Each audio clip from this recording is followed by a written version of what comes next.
Bonjour, je m'appelle Chris et aujourd'hui je vais faire l'essai routier de l'Acura TLX 2020.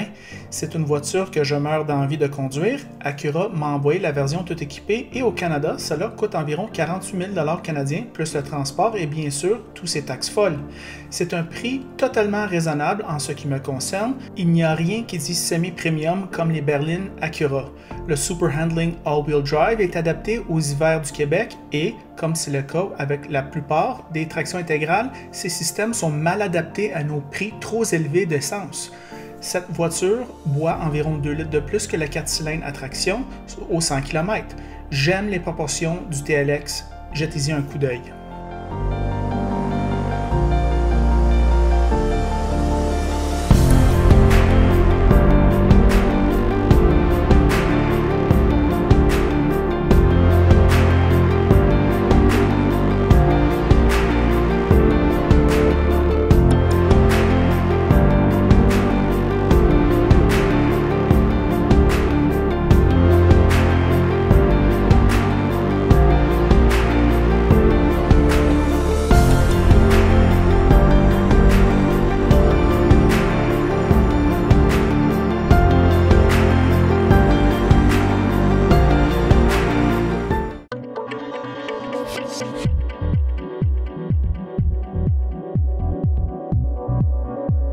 Un travail important sur le châssis a été effectué pour le TLX quand il a été refait. En termes de poids de la direction et le sentiment de solidité de la voiture, vous avez le sentiment de conduire un tank. C'est rassurant. Cette sensation rassurante est renforcée par la suspension parfaitement réglée, combinée à l'excellent ensemble d'insonorisation. Dans ces aspects, elle rivalise la série 5, ce qui est incroyable si on considère le prix et la fiabilité de cette Acura. Le reste de la TLX est en ligne avec son prix. Une suite de sécurité complète et un rafraîchissement extérieur vaut environ 45-50 000 $ sans plus. La compétition, elle, est implacable. Les jolies bosses sur le capot sont une belle indication visuelle du siège du conducteur. L'avant est un succès, les proportions sont très bien, une berline de sport GT. Je n'ai rien à redire sur l'extérieur, il vieillira bien.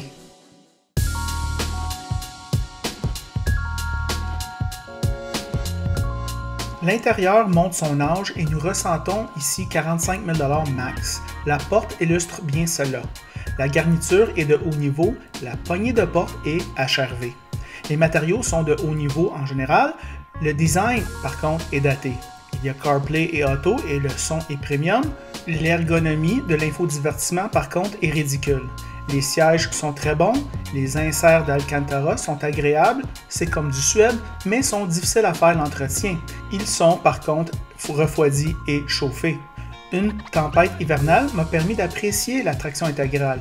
Il y a eu 1250 voitures impliquées dans des accidents quelconques à travers la province et cette TLX n'en faisait pas partie. L'assistance de feu de route a besoin d'un peu de travail et l'avertisseur de collision est paranoïaque. Le système Start-Stop est poche. Acura a des touches d'éclairage intérieur appropriées au prix et le volant était bien rembourré avec un cuir assez bon. Le bouton de volume est lousse et à ce prix, la finition n'est pas tout à fait à la hauteur. Le design intérieur est l'aspect le moins intéressant de TLX, même si, somme toute, il est quand même bien. Malgré les mises à niveau, cela donne toujours l'impression d'avoir besoin d'une autre mise à jour. Le moteur V6 et la transmission automatique 9 rapports sont rassurants, même si je pensais que la programmation de la transmission était conservatrice. Le couple du moteur cache ceci bien. Je déteste Start-Stop, une gamique dans les voitures non hybrides, un carburant suprême est requis et TLX fait 12 litres en ville et 8,2 litres sur l'autoroute. Voici mes pensées sur la route. Bonjour les amateurs de voitures, aujourd'hui je conduis l'Acura TLX 2020, ça c'est la modèle A-Spec, la toute équipée. Elle va pour, je pense, genre 48 000 $ canadiens, plus les transports et taxes, c'est 50 000 tout rond. C'est un prix très raisonnable et je vais vous expliquer pourquoi. On va commencer avec le style extérieur que je trouve excellent. D'abord, ce look de ce véhicule-là, je l'ai toujours aimé. Je trouve que les proportions sont très belles et avec la refonte du devant, moi je trouve que ça a été augmenté. Ils ont fait aussi le derrière.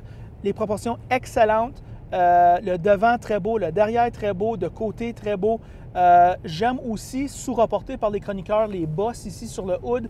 Moi, je trouve que ça donne une belle touche sportive. Moi, j'ai toujours trouvé que les TSX d'avant avaient toujours eu des belles proportions et je trouvais que l'Acura TL de les années 2005-2008 ont toujours eu des belles proportions eux aussi. Puis je trouve que ce véhicule-là encapsule ce genre de look-là très bien. Très réussi à mon avis. Très bon pour 50 000 $ que le véhicule coûte. Excellent pour le 4 cylindres qui commence à 40 000 $. Alors, très bonne valeur à ce niveau-là. Les pneus low profile, moins mon affaire, mais oui, c'est vrai que ça coûte cher à changer, mais c'est à peu près le seul compromis que tu as parce qu'au niveau de le confort et le bruit, c'est excellent. J'en parle là-dessus plus tard.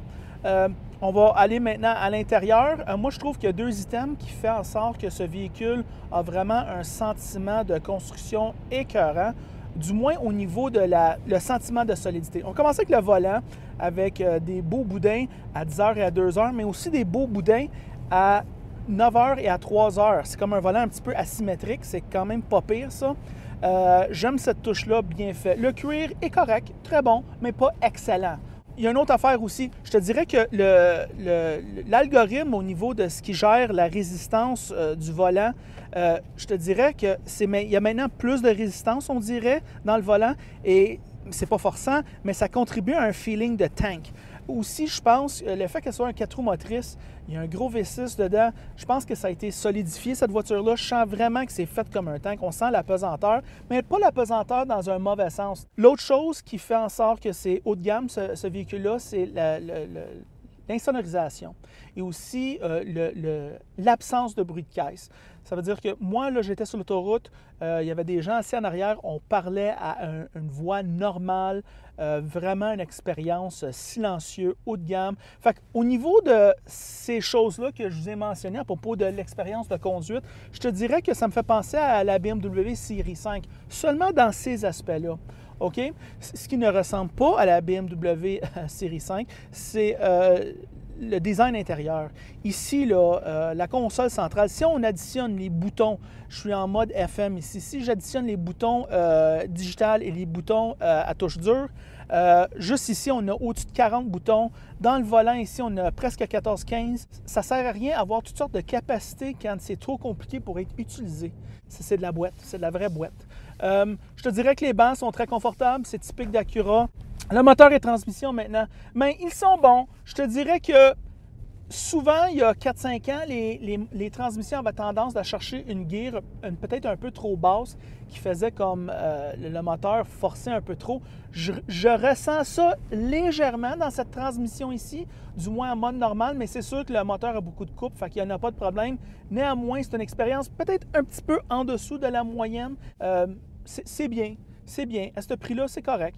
Un bon point qui ressort d'avoir un moteur à aspiration naturelle V6, c'est qu'il y a une simplicité et aussi une fiabilité. C'est-à-dire que la marque Acura, c'est assez fiable. Moi, je te dirais que je connais beaucoup de gens qui ont des Acura 2011, 2012, 2013. Ils roulent encore, ils sont propriétaires, puis ils sont bien. Normalement, quand on achète une voiture premium comme ceci, on les loue. OK? Mais vu qu'Acura, je te dirais, c'est une marque peut-être semi-premium, ils ont cette fiabilité-là. Fait qu'à la fin du bail, vous pouvez acheter le véhicule ou vous pouvez tout simplement l'acheter dès le départ. Et puis, quand vous achetez un véhicule, vous le gardez pendant 10 ans, c'est bon pour les finances personnelles. Alors, c'est ça mes pensées pour l'Acura TLX 2020. Moi, je te dirais qu'elle est vraiment au-dessus de la moyenne au niveau de le sentiment d'être dans un tank, au niveau de le silence de roulement. Moi, je te dirais le confort général est là. Et puis, pour les autres choses, telles que le look extérieur, tu n'en masse pour votre argent. C'est juste peut-être au niveau du design intérieur, peut-être que ça a besoin d'être refait. Alors, je trouve que c'est hautement recommandable sur la location, hautement recommandable à l'achat. Et puis, un must essai routier.